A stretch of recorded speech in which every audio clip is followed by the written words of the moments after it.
The Masque of the Red Death by Edgar Allan Poe.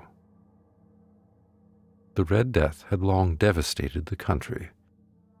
No pestilence had ever been so fatal or so hideous. Blood was its avatar and its seal, the redness and the horror of blood. There were sharp pains, and sudden dizziness, and then profuse bleeding at the pores with dissolution. The scarlet stains upon the body, and especially upon the face of the victim, were the pest ban which shut him out from the aid and from the sympathy of his fellow men. And the whole seizure, progress, and termination of the disease were the incidents of half an hour. But the Prince Prospero was happy and dauntless and sagacious. When his dominions were half depopulated, he summoned to his presence 1,000 hale and light-hearted friends from among the knights and dames of his court, and with these retired to the deep seclusion of one of his castellated abbeys.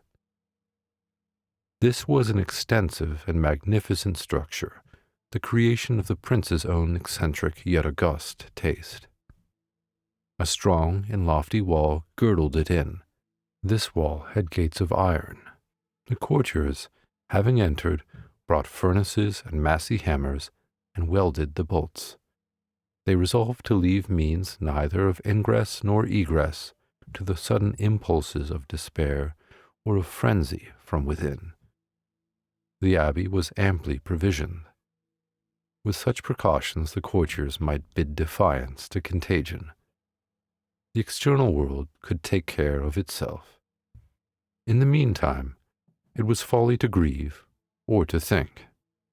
The prince had provided all the appliances of pleasure. There were buffoons, there were improvisatori, there were ballet dancers, there were musicians, there was beauty, there was wine. All these and security were within. Without was the Red Death. It was towards the close of the 5th or 6th month of his seclusion, and while the pestilence raged most furiously abroad, that the Prince Prospero entertained his 1,000 friends at a masked ball of the most unusual magnificence. It was a voluptuous scene, that masquerade. But first let me tell of the rooms in which it was held. These were 7, an imperial suite. In many palaces, however, such suites form a long and straight vista, while the folding doors slide back nearly to the walls on either hand, so that the view of the whole extent is scarcely impeded. Here the case was very different, as might have been expected from the Duke's love of the bizarre. The apartments were so irregularly disposed that the vision embraced but little more than one at a time. There was a sharp turn at every 20 or 30 yards, and at each turn a novel effect. To the right and left, in the middle of each wall, a tall and narrow Gothic window looked out from upon a closed corridor which pursued the windings of the suite. These windows were of stained glass, whose color varied in accordance with the prevailing hue of the decorations of the chamber into which it opened. That at the eastern extremity was hung, for example, in blue, and vividly blue were its windows. The second chamber was purple in its ornaments and tapestries, and here the panes were purple. The third was green throughout, and so were the casements. The fourth was furnished and lighted with orange, the 5th with white, the 6th with violet. The 7th apartment was closely shrouded in black velvet tapestries that hung all over the ceiling and down the walls, falling in heavy folds upon a carpet of the same material and hue. But in this chamber only, the color of the windows failed to correspond with the decorations. The panes here were scarlet, a deep blood color. Now in no one of the 7 apartments was there any lamp or candelabrum, amid the profusion of golden ornaments that lay scattered to and fro, or depended from the roof.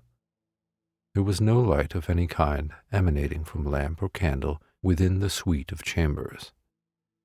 But in the corridors that followed the suite, there stood, opposite to each window, a heavy tripod, bearing a brazier of fire that projected its rays through the tinted glass and so glaringly illumined the room. And thus were produced a multitude of gaudy and fantastic appearances. But in the western or black chamber, the effect of the firelight that streamed upon the dark hangings through the blood-tinted panes was ghastly in the extreme, and produced so wild a look upon the countenances of those who entered, that there were few of the company bold enough to set foot within its precincts at all. It was in this apartment also that there stood against the western wall a gigantic clock of ebony. Its pendulum swung to and fro with a dull, heavy, monotonous clang, and when the minute hand made the circuit of the face, and the hour was to be stricken, there came from the brazen lungs of the clock a sound which was clear and loud and deep and exceedingly musical, but of so peculiar a note and emphasis that, at each lapse of an hour, the musicians of the orchestra were constrained to pause momentarily in their performance to hearken to the sound, and thus the waltzers perforce ceased their evolutions, and there was a brief disconcert of the whole gay company, and, while the chimes of the clock yet rang, it was observed that the giddiest grew pale, and the more aged and sedate passed their hands over their brows as if in confused reverie or meditation. But when the echoes had fully ceased, a light laughter at once pervaded the assembly. The musicians looked at each other and smiled, as if at their own nervousness and folly, and made whispering vows, each to the other, that the next chiming of the clock should produce in them no similar emotion. And then, after the lapse of 60 minutes, which embrace 3,600 seconds of the time that flies, there came yet another chiming of the clock, and then with the same disconcert and tremulousness and meditation as before. But in spite of these things, it was a gay and magnificent revel. The tastes of the Duke were peculiar. He had a fine eye for colors and effects. He disregarded the decora of mere fashion. His plans were bold and fiery, and his conceptions glowed with barbaric luster. There are some who would have thought him mad. His followers felt that he was not. It was necessary to hear and see and touch him to be sure that he was not. He had directed, in great part, the movable embellishments of the 7 chambers upon occasion of this great fete, and it was his own guiding taste which had given character to the masqueraders. Be sure they were grotesque. There was much glare and glitter and piquancy in phantasm, much of what has since been seen in Hernani. There were arabesque figures with unsuited limbs and appointments. There were delirious fancies, such as the madman fashions. There were much of the beautiful, much of the wanton, much of the bizarre, something of the terrible, and not a little of that which might have excited disgust. To and fro in the 7 chambers there stalked, in fact, a multitude of dreams, and these, the dreams, writhed in and about, taking hue from the rooms, and causing the wild music of the orchestra to seem as the echo of their steps. And, anon, there strikes the ebony clock which stands in the hall of the velvet, and then, for a moment, all is still, and all is silent save the voice of the clock. The dreams are stiff frozen as they stand, but the echoes of the chime die away. They have endured but an instant, and a light, half-subdued laughter floats after them as they depart. And now again the music swells, and the dreams live and rise to and fro more merrily than ever, taking hue from the many-tinted windows through which stream the rays from the tripods.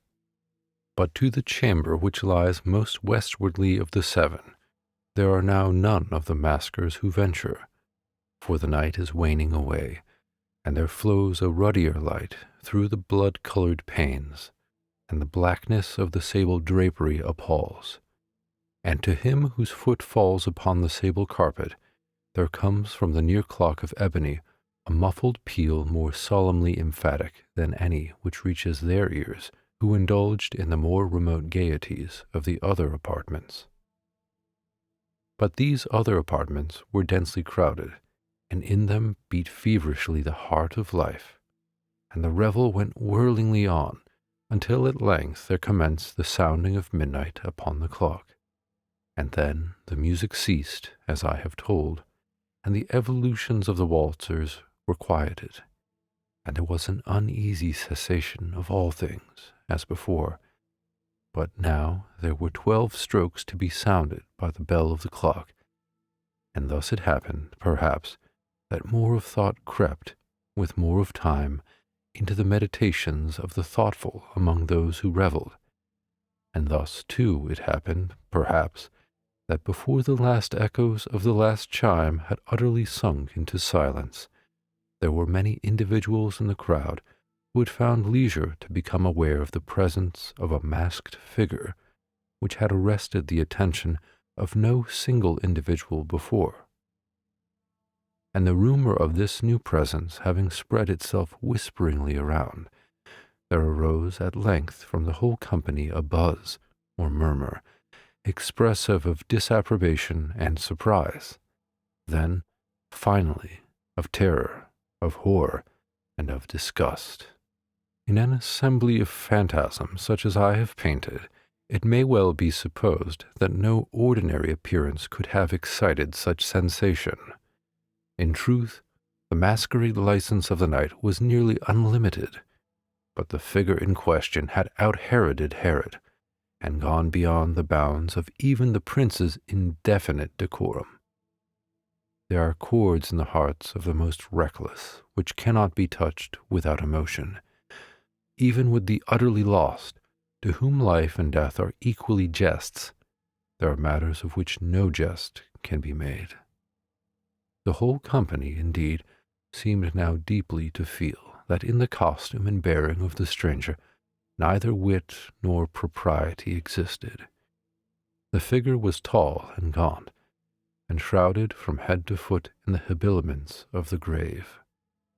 The mask which concealed the visage was made so nearly to resemble the countenance of a stiffened corpse that the closest scrutiny must have had difficulty in detecting the cheat. And yet all this might have been endured, if not approved, by the mad revellers around. But the mummer had gone so far as to assume the type of the Red Death.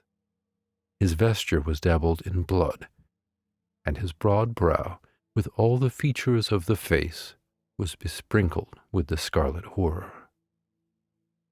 When the eyes of the Prince Prospero fell upon this spectral image, which, with a slow and solemn movement, as if more fully to sustain its role, stalked to and fro among the waltzers, he was seen to be convulsed, in the first moment with a strong shudder, either of terror or distaste, but in the next, his brow reddened with rage. "Who dares?" he demanded hoarsely of the courtiers who stood near him. "Who dares insult us with this blasphemous mockery? Seize him and unmask him, that we may know whom we have to hang at sunrise from the battlements."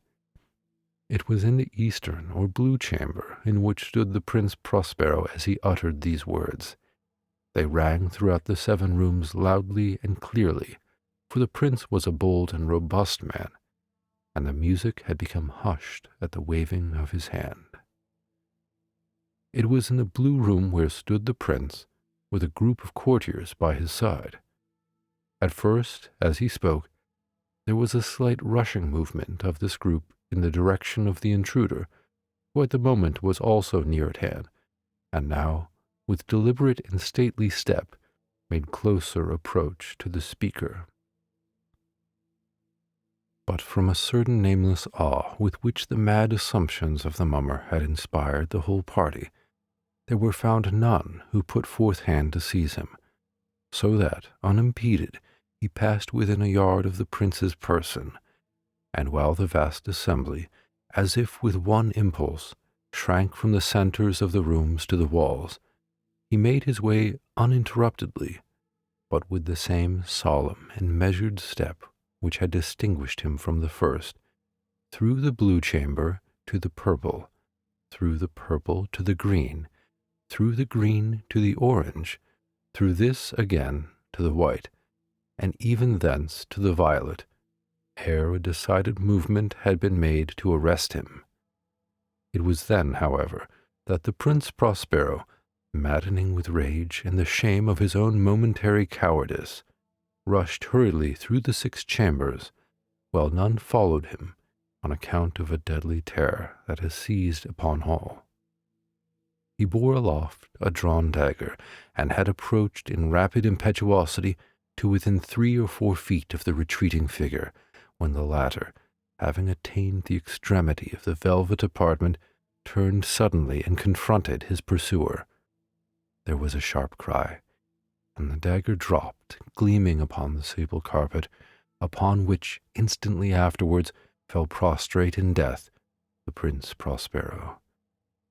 Then, summoning the wild courage of despair, a throng of the revellers at once threw themselves into the black apartment, and seizing the mummer, whose tall figure stood erect and motionless within the shadow of the ebony clock, gasped in unutterable horror at finding the grave cerements and corpse-like mask which they handled with so violent a rudeness, untenanted by any tangible form.